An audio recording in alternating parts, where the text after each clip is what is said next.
I am Emily Carter, 28 years old, and I should have started my story with the image of a radiant bride on her big day. But the truth was far from that. My wedding took place in a small, charming garden filled with warm lights and the laughter of friends, yet there was still an empty space that nothing could fill: the seats of my parents. They were not there. They had chosen another place, another event. While I walked in my white wedding dress beside the man I love, my parents were sitting in the front row of an auditorium, clapping proudly for my younger sister Chloe, 22, their so-called ballet angel. To them, her performance was the important day, while the wedding of their eldest daughter was treated as just another gathering they could easily skip. When the wedding photos were posted on social media, I never expected them to spread so quickly. Friends, neighbors, and colleagues all shared them, adding the inevitable question: why weren't the bride's parents at their daughter's wedding? That was when the storm began. My father, Robert, grew furious, feeling humiliated, and even threatened to divorce my mother. My mother, Karen, fell into a state of crisis, embarrassed yet still trying to defend herself. And Chloe was outraged, claiming I had deliberately used my wedding to disgrace the family. What should have been the beginning of happiness instead became the center of a family storm. So I want to ask you, the ones listening to this story, if your parents missed the most important day of your life just to attend a performance, what would you do? Let me know in the comments, along with where you are watching this story from, so I know I am not alone. I was born and raised in Portland, Oregon, in an ordinary two-story house with a backyard full of green grass and a wooden swing my dad hung for me when I was 6. In my early years, I still remember vividly how my parents were always by my side. My dad often carried me on his back for walks in the park on weekends, and my mom patiently sat with me as I practiced writing my first letters. I once believed I was the center of their world, at least until my younger sister Chloe was born. From that moment, everything changed. The house that had once echoed with little stories about my school life became filled with the sounds of ballet music and Chloe's dancing steps. At first, I didn't notice the shift, but the older I got, the clearer it became. I remember the first time I competed in a public speaking contest in high school. I won second place, an achievement my teachers called impressive. I rushed home excited to tell my mom. But instead of truly listening, she just gave me a half-hearted smile and said, "Good job, I'm proud of you. But don't forget to help me get Chloe ready for her performance tomorrow." The next morning, the whole family went to watch Chloe perform in a crowded auditorium, while my certificate sat forgotten on the dining table, its edges curling under the afternoon sundae. When I graduated high school, wearing my navy blue gown and holding my diploma, I searched for my parents in the crowd. They waved and smiled, but the first thing my mom said after we left the school grounds wasn't "congratulations." It was, "Chloe has a big competition tomorrow. Don't forget to set aside time to take her photos." The day I received my acceptance letter for a full-ride scholarship to college, the house was silent, with no cheers, because they were busy taking Chloe to a dance competition in California. I opened that letter alone, in silence, while my mom's Facebook page overflowed with photos of Chloe holding a golden trophy, showered in praise. My mother, Karen, gradually turned into a textbook stage mom. Her life no longer revolved around family or herself, but around the spotlight, the new ballet shoes, the summer art camps in New York or San Francisco. She lived through Chloe's achievements, each of her victories becoming my mother's victories.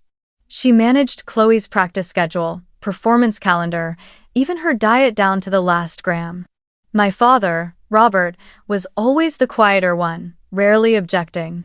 He usually stood in the background, driving Chloe to and from rehearsals, writing checks for her dance tuition, and sometimes forcing a weak smile whenever I asked, "Dad, what about me?"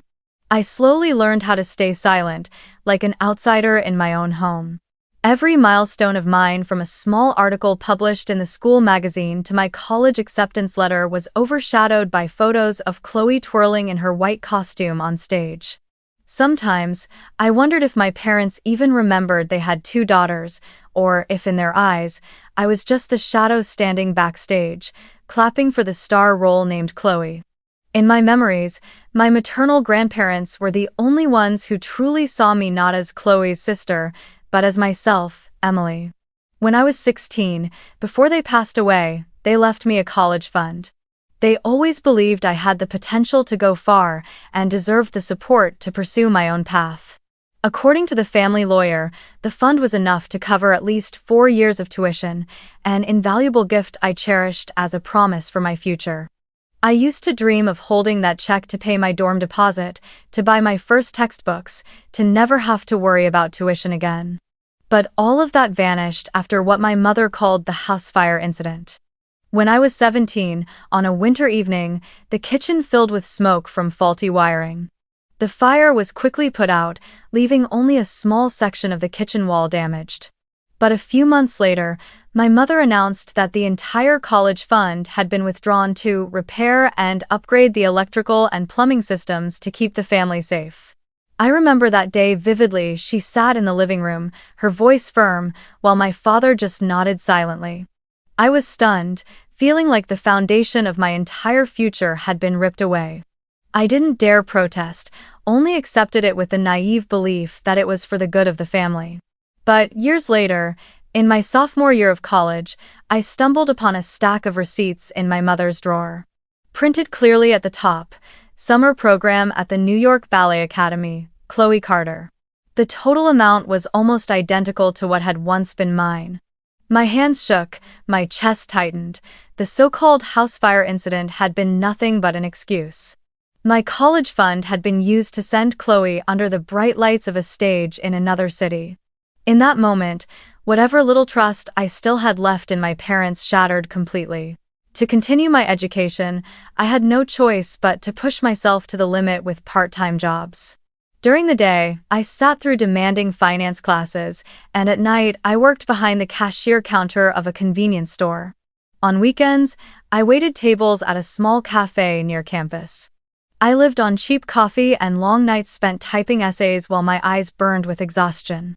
Sometimes, when I looked at friends whose parents provided for them without worry, I asked myself, why was I the one carrying this weight when the money was supposed to be mine in the first place? The scar wasn't just financial. It was etched into my mind that, on my parents' scale, Chloe's dreams always outweighed my future. The lie about doing it for the family turned out to be nothing more than a veil covering their blatant favoritism. From that day on, a distance grew between us that could never be bridged. Not a distance of geography, but of trust, a crack I knew would never heal. I met Daniel in my sophomore year, on a crisp autumn morning in the campus library. I was huddled over a cheap cup of coffee, my eyes heavy after a late-night shift at the convenience store. On the table in front of me was a stack of thick finance textbooks, pressing down on shoulders already too burdened. Daniel sat at the opposite table, gave me a small smile, and asked softly, "Do you need a study partner? I'm drowning in this material too." At first, I thought he was just another kind face among hundreds of students. But from that day on, Daniel slowly became the closest companion in my life. What surprised me most about Daniel was his patience. He wasn't just smart, he had a quiet attentiveness. From the very beginning, he noticed how many hours I worked and how rarely I joined in campus social activities. One evening, when we went out to dinner with a group of friends, someone casually asked me, "Are you going home to visit your family this summer?" I gave a faint smile, while Daniel quietly caught the flicker of sadness in my eyes as I replied, "Probably not. I need to stay and keep working." He didn't press me then, but the next day he handed me a sandwich and said, "I don't know what you're going through, but I hope at least today you can enjoy a good meal." I can't even say when that friendship blossomed into love. We studied together in the library, walked back to the dorms late at night when the streets were nearly empty. Daniel never made me feel like I had to strain for attention, the way I had at home, where I worked twice as hard just to be recognized half as much. He looked at me as though I deserved care, without achievements, without titles. I still remember the first time Daniel brought me to visit his family in Seattle. It was just a small birthday party for his youngest sister, a homemade cake that tilted slightly to one side, a few balloons dangling in the living room. But the way his parents joyfully prepared, the way everyone laughed together at the clumsy little details, left me overwhelmed. I had never felt that in my own family. At the Carter house, every event revolved around Chloe and the spotlight. At Daniel's home, even the simplest everyday moments were cherished as something special. I will never forget the look in his mother's eyes. She hugged me the very first time we met and said, "Welcome to the family." I forced a smile, unaccustomed to such unconditional warmth. But inside, it felt as if an emptiness I had carried for so long had finally been filled. I was both happy and heartbroken. Happy because I had finally found a place where I belonged, and heartbroken because I realized my own parents had never given me that. Daniel saw this contrast clearly. He witnessed how every time I got a message from my mother, her words revolved only around Chloe's rehearsal schedule, as if anything I said was just an interruption. He noticed the way I shredded tissues in my hand when my mom proudly showed off Chloe's dance videos but never bothered to ask how I had done on my exams. One evening, as I sat silently by the window, Daniel placed his hand on my shoulder and said, "You know, you don't have to wait for them to change. Build your own real family, with people who truly value you." Those words carved themselves into me. They were both comfort and a reminder that I couldn't keep chasing after love that would never come. From then on, I began to see life differently. I still worked hard, still studied just as much, but in my heart, I carried a new belief. That a brighter future was possible, not one dependent on my parents' approval, but one I could build with my own hands, with Daniel by my side. I remember one time when the university hosted a small exhibition for students. I was chosen to present my research on the financial markets. That day, I was incredibly nervous, my hands trembling as I adjusted the final slide. But when I stepped onto the stage and looked down, I saw Daniel and his parents sitting in the front row, clapping and cheering for me. That feeling, this simple but complete act of being present, gave me strength. I delivered my presentation with confidence, and when the audience rose to applaud, I knew I had done it. In that moment, I was no longer the forgotten girl standing in Chloe's shadow. I was myself, Emily, and someone truly saw me. After that day, I realized even more deeply that I didn't need a perfect family to feel loved. I needed a real family, a home where presence mattered more than medals or articles. And I knew that with Daniel, I was slowly building exactly that.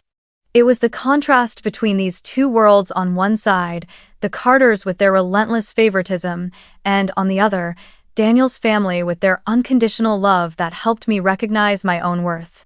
Though old wounds still remained, Daniel showed me that I was not anyone's shadow and that there was another path, a path of my own. From then on, I began the journey of choosing a new family, not through blood, but through love and genuine respect. I had thought I was used to being forgotten, that years of growing up in Chloe's shadow had toughened me enough that comparisons no longer stung. But one evening, while sitting on the small sofa in our apartment with Daniel, I happened to scroll past one of Chloe's Instagram stories. She was wearing a sparkling dance costume, spinning beneath the stage lights, with a bold caption, "Some people sit at desks, others stand on stage and shine." Right below it, I saw the little red heart my mother had tapped. I froze. Not because of the mockery, I was used to that, but because of the brazen publicness of it. For years, my parents' favoritism had been an unspoken thing everyone could sense but rarely put on display. This time, my mother didn't just silently take Chloe's side, she openly endorsed it with a single tap that carried the weight of a lifetime of comparison. The story spread quickly. Relatives, old classmates, even coworkers tagged me and left half jokes, half mean comments. "Emily, maybe you should try taking dance lessons?" Or, "Every family has its star, right?" I read each line and felt like I had been turned into a joke in front of an audience. Daniel sat beside me, saw my face go pale, and took my phone, asking, "Do you want me to say something?" "I can't stand how they treat you." I shook my head. For so many years, I had wasted energy seeking recognition from my birth parents and always ended up disappointed. I knew that replying now would be like pouring fuel on the fire, making me look weak and defensive. Instead, I sat in silence, felt the heaviness in my chest, and slowly exhaled. That night, I tossed and turned for a long time. Memories kept surfacing. The certificate left forgotten on the dining table, graduation day when no one remembered me, the college fund withdrawn, and now the public mocking story shared for all to see. Each one felt like a drop of water, and that story was the final drop that made the glass overflow. I realized a bitter but liberating truth: I would never be acknowledged in their eyes. No matter how hard I tried, no matter what career I built, in my parents' view, I would always be the second child, while Chloe remained the center. But instead of falling into the same sorrow as before, I felt a strange calm. I looked at Daniel, at the life we were building with our own two hands, and I suddenly understood that I no longer needed their recognition. I did not need my mother to tap a heart on my achievements, nor my father to force a smile when I talked about a new project. What I needed was genuine warmth, sincere presence, and I already had that from Daniel, from his family, and from friends who valued me for who I was. The next morning, when I opened my phone, dozens of tagged messages and mocking comments awaited. I skimmed them, but they no longer stung the way they had the night before. Instead, a clear decision formed in my heart. I would stop chasing approval from a family that chose to cast me aside. I would stop proving my worth to people who never truly wanted to see it. I would put that energy into building my own family, a family where love is not measured by achievements, and where presence matters more than the stage lights. That was the moment I felt myself begin to taste freedom.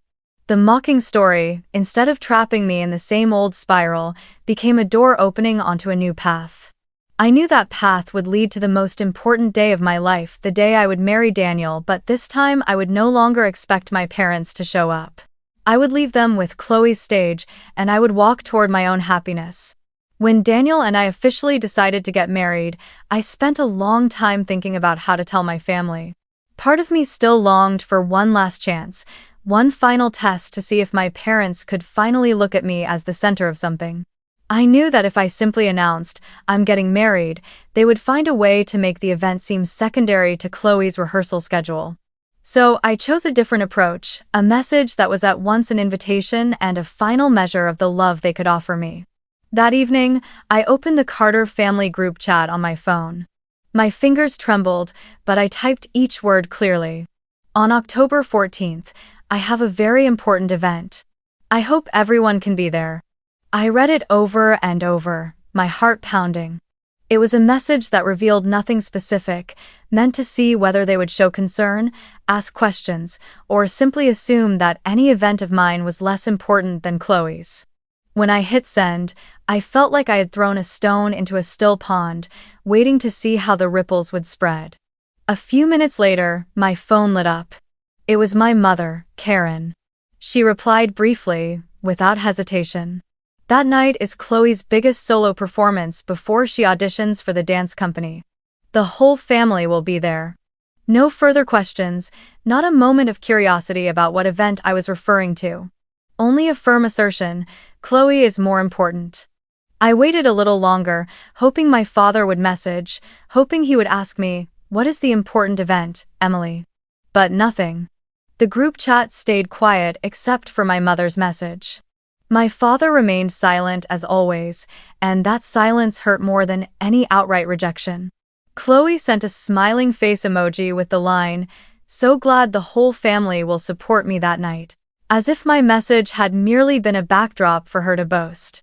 I set my phone down on the table, feeling empty. Daniel sat beside me, saw my face go pale, and asked, "What did they say?" I showed him the screen. He read it, frowned, shook his head, then put his arm around me. "I'm sorry. I know you hoped they would ask. But at least now you have a clear answer." I nodded slightly, tears spilling over that I could not hold back. This was the final confirmation of what I had always known in my heart. In my parents' eyes, I was only a shadow. That night, I lay staring at the ceiling for a long time. I remembered all the times I had sent messages about my academic achievements, only to get back a half-hearted thumbs-up emoji. I remembered my 20th birthday when the whole family was away taking Chloe to a performance in another state, while I sat eating a small cake Daniel had bought for me. And now, even my wedding, the day that was supposed to be the most sacred of my life, wasn't important enough for them to even ask about. All those fragments strung together into a complete picture. My family had never truly seen me. I didn't respond to my mother's message. I didn't say another word in the group chat. I let them believe I would remain silent, just as I had so many times before. But inside, I had already made a decision. I would hold my wedding on my own terms, with people who truly wanted to be there for me, not because they felt obligated. I would step into a new life without needing their recognition. The next day, I received a few more private messages from my mother. She sent Chloe's performance schedule with a reminder. Make sure you don't overlap with that day. The whole family needs to be there to cheer her on. I read it and gave a faint smile. I said nothing about the wedding, nor did I protest. I let them believe that my important event was nothing more than a company meeting, a seminar, or some other forgettable detail in their eyes. I chose silence because this time silence was no longer surrender, it was a way of preserving my strength for myself. In the weeks that followed, as Daniel and I threw ourselves into preparing for the wedding, my family all but disappeared from the picture. No questions, no mentions, not a single word of concern. And strangely, I felt relieved. Without them, we picked the flowers ourselves, arranged the tables ourselves, made the guest list ourselves. I realized that building the most important day of my life without their interference brought me a freedom I had never known before. That test message I had sent, which once carried a faint trace of hope, ended up becoming a milestone of liberation. It was like a mirror reflecting the truth, stripping away any illusions I still held. If before I had been caught in the cycle of desperately wanting my parents' recognition, from that moment on, I knew I would never chase it again. I would let them continue living in Chloe's world, while I stepped into a new chapter, a chapter no longer shrouded in the darkness of favoritism, but filled with the light of people who had chosen to stand by me. The wedding day arrived, and it was as if Santa Barbara itself put on its purest attire. The sky was pale blue, with a few soft clouds drifting lazily in the distance, and the sea breeze carried the gentle scent of salt mixed with lavender from the garden. Our wedding wasn't held in a grand cathedral or a lavish hotel, but in the seaside garden of Daniel's aunt. It was a garden overlooking the ocean, with strings of lights hung along the paths, twinkling like a galaxy as the sun slowly dipped.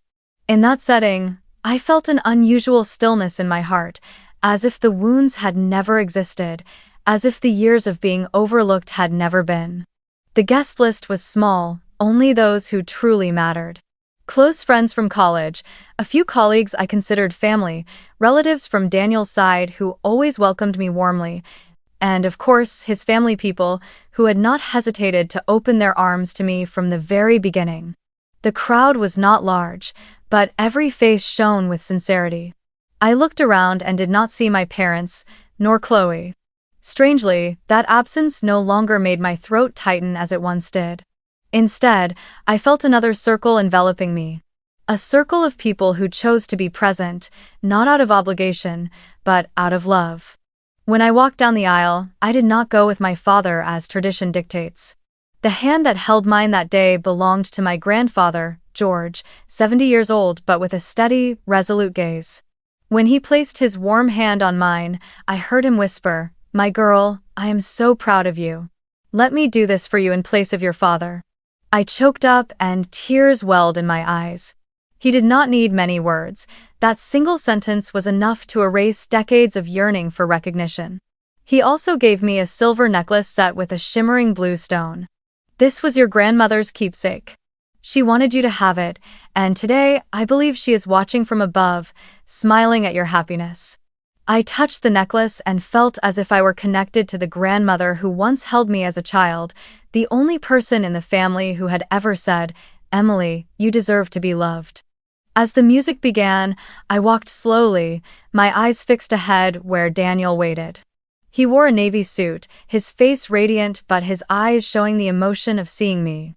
I knew that in that moment we both thought back over the road we had traveled, the long nights I worked until exhaustion, the tears shed when my family abandoned me, and the times Daniel patiently sat beside me and listened. All of it had led us to this moment. The ceremony was simple, without a grand stage or a symphony orchestra. There were only the distant sounds of waves, the breeze gently stirring the strings of lights, and the soft murmur of familiar voices. When the officiant asked, "Do you take Daniel to be your husband, to share in joy and sorrow, in light and darkness?"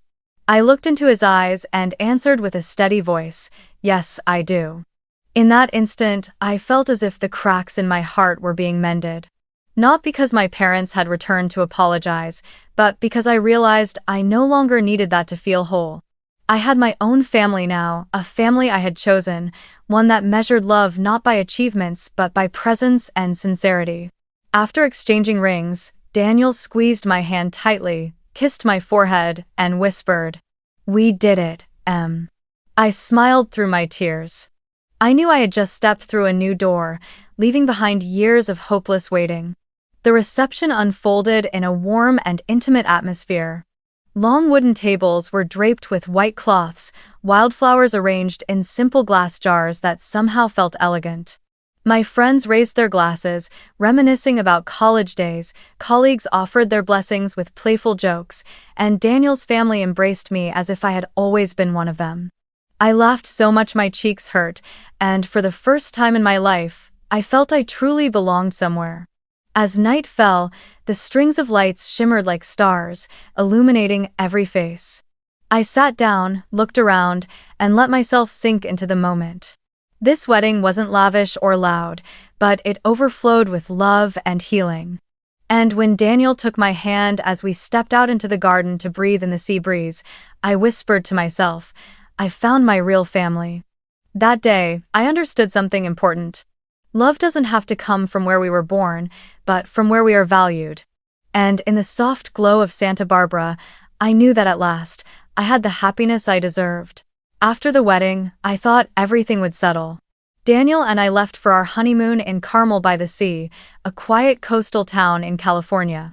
We rented a small cottage, spent mornings walking on soft sand, afternoons sipping wine at little roadside cafes, and nights curled up by the fireplace listening to the waves. I wanted to gift myself these days without burdens, without the shadow of family.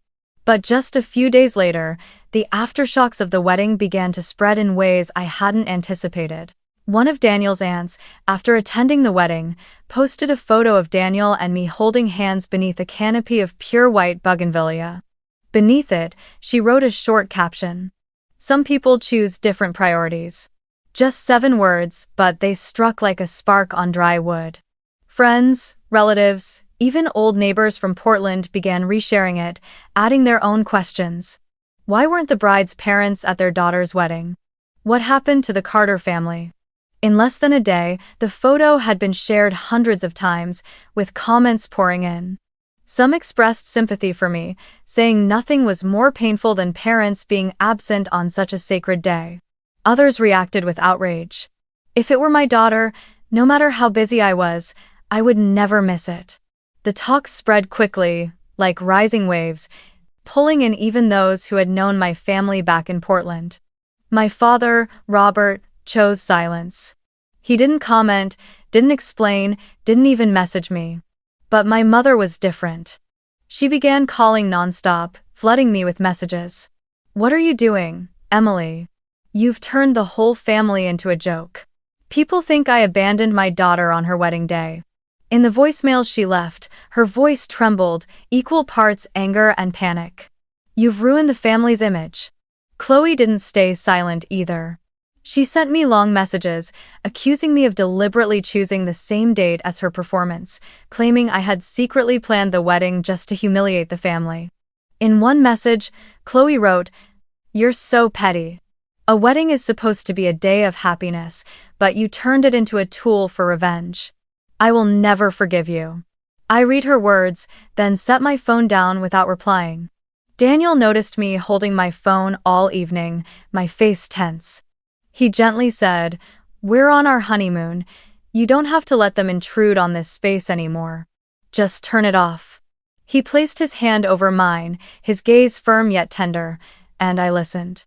I turned the phone off, tucked it into the wooden drawer of the cottage, and took a deep breath. For the first time in years, I let them spin in their anger and chaos while I chose peace. What I didn't know at the time was that the post hadn't stopped at a few relatives' comments. It had spread through the entire Portland community, the place where I had grown up.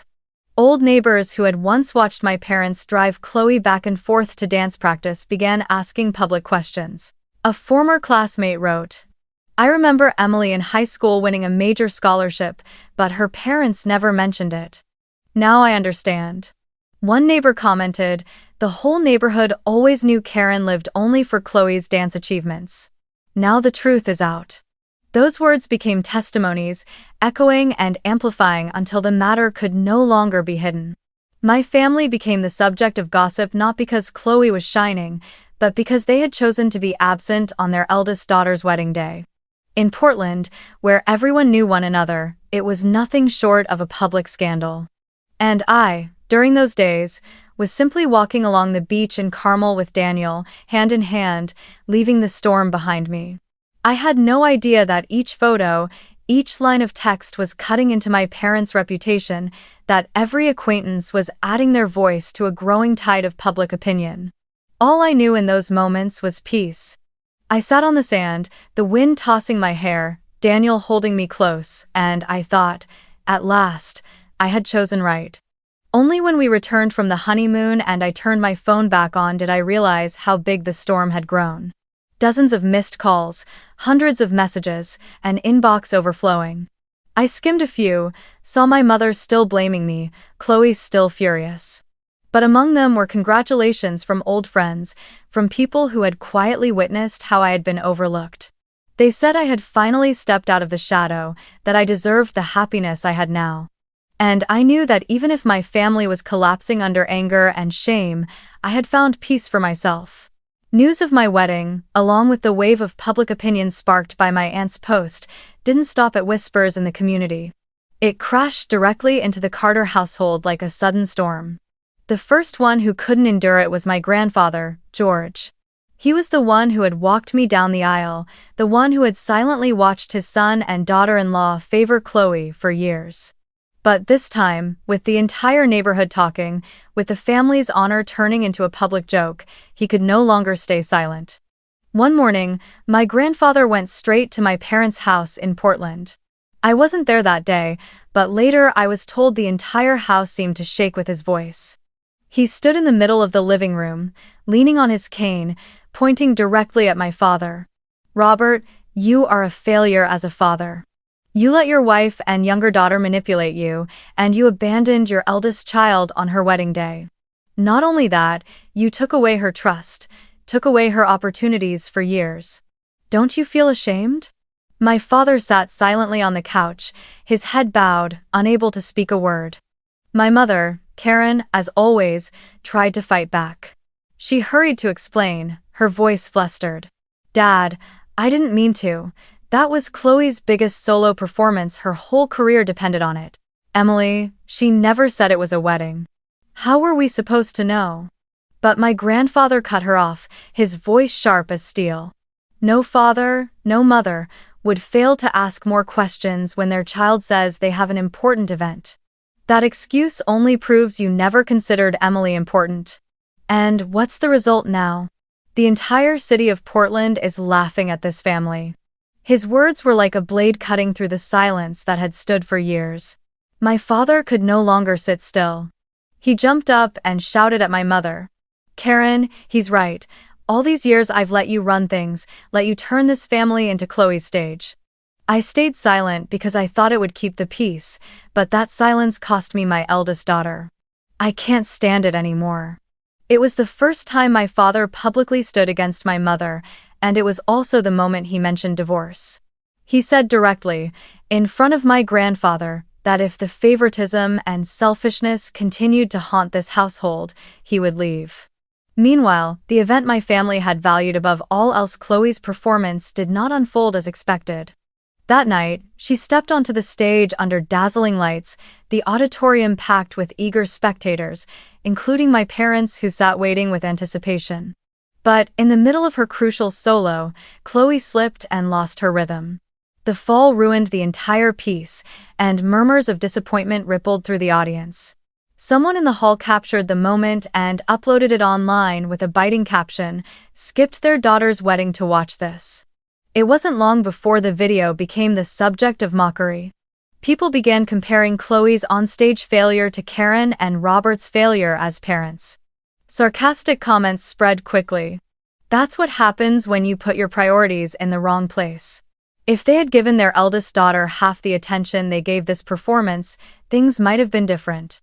Chloe, who had always been accustomed to the spotlight, now faced public ridicule for the first time. She grew furious, smashing her phone after reading the comments. But the more she lashed out, the more her image became fuel for gossip. The weight of public pressure began to crush my family. Neighbors who once admired the so-called perfect family now turned away, looking at them with pity and judgment. My father's colleagues bluntly asked, "Did you really skip your daughter's wedding?" When my mother went to the market, she overheard whispers, "Stage mom, living only through her youngest child." Even within the church community she had been part of for years, people began to keep their distance. The reputation she had so carefully built around Chloe's achievements collapsed like a sandcastle. My father fell into crisis. For the first time, he faced the raw truth. He had let everything slip beyond his control. He realized that his silence and constant compromise had driven me away from the family, and now public opinion would not spare him either. My grandfather George didn't soften his words. Each time they met, he reminded him, "If you don't change, you'll lose both daughters. One already keeps her distance, and the other is being crushed under pressure." Inside that house, the atmosphere grew unbearably heavy.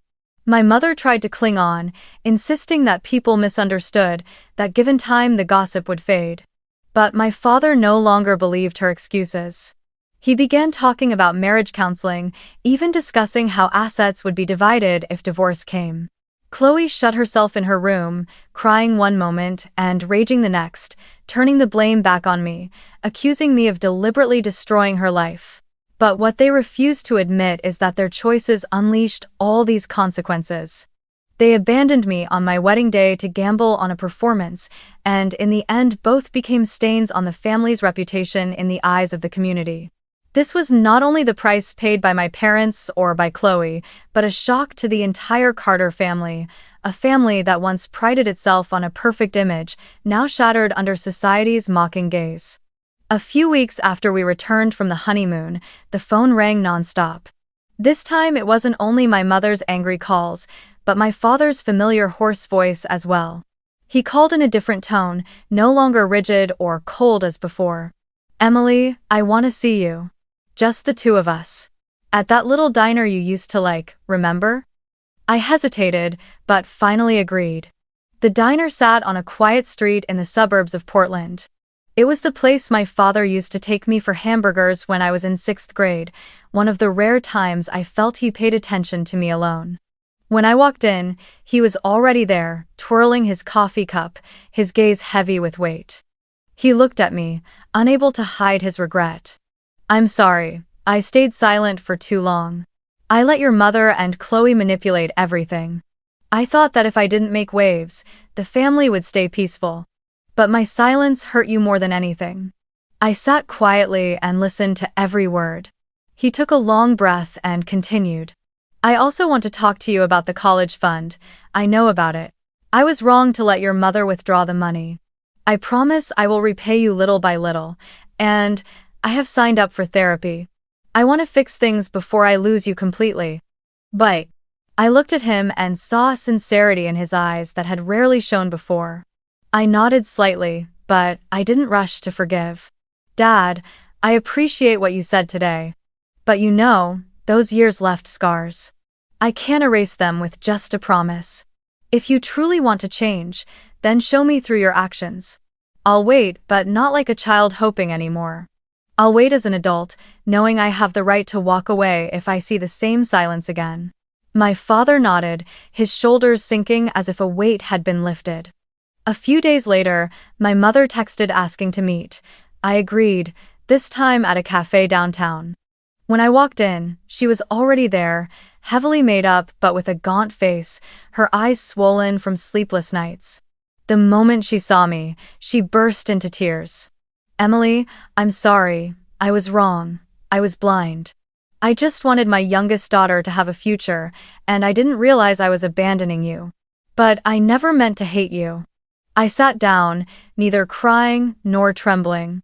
I took out a sheet of paper I had prepared. On it, I had listed every time she was absent in my life: the day I won the speech contest, the day I received my scholarship, my 18th birthday, my college graduation. I read each event aloud, my voice steady, without accusation, just the truth. My mother collapsed onto the table, sobbing. I remember. I was wrong. I can't turn back time. But I want you to forgive me, to give me a chance. I set the paper down and looked straight into her eyes. Mom, apologies don't erase the years. I don't need more promises. I need action. I need to see you truly change, not just say you will. She went silent, her tears smudging her mascara. I stood up, leaving her in her torment. For the first time, I walked away from a meeting with my mother without feeling powerless. The final conversation was with Chloe. She reached out herself, texting, "We need to talk." I agreed, and we met at a park near our old house. Chloe arrived with anger on her face, dressed fashionably but with red, swollen eyes.